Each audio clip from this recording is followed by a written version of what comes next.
kayang-kaya naman pala. Kahit sino pa. I didn't have to be someone special to create a product that people will buy. For you, what was the challenge from, yes, ang ganda ng idea na yan, to actually having somebody pay for that?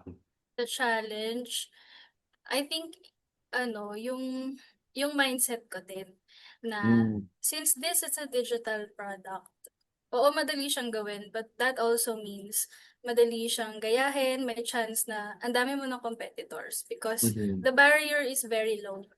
So, Mhm. madaling panghinaan ng loob na, ang ganda ng idea ko, pero itutuloy ko ba to Right. kasi baka ang dami nang gumawa, blah, blah, Right. blah. So, Right. doon na pumasok yung value ng validating it. Mm. Parang, put it out there, let people know ito yung idea ko, and let them know na ito yung inisip kong gawin.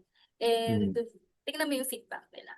I think Mhm. that was the hardest part, yung getting it out there from Right. your brain, sabihin mo sa Right. kanila.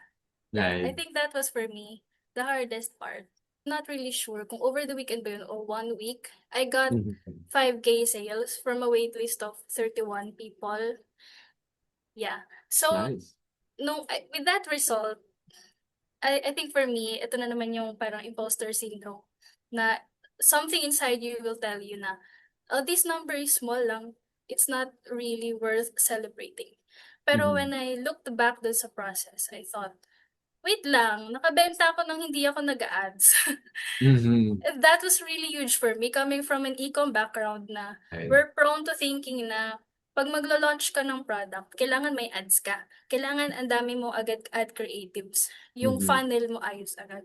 But with this product, sobrang dali lang niya na I just had to send a few emails lang. And Mhm. I got this.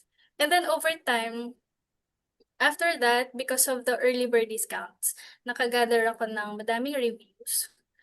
And so, when it was time to run ads na, maganda na yung result kasi madami na kaming reviews. Iba talaga yung tama niya kasi unang-una sa lahat, I really didn't spend a dime on ads, which Mhm. is sobrang saya sa feeling. And ang naisip ko na lang talaga nun, ay kaya naman pala. Sana Mhm. matagal ko lang ginawa.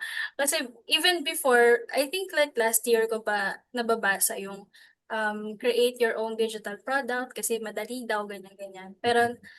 Pero ngayon ko lang siya na-try. And I thought, if you know the system, Be the man I need. kaya I didn't have to do something special to create a product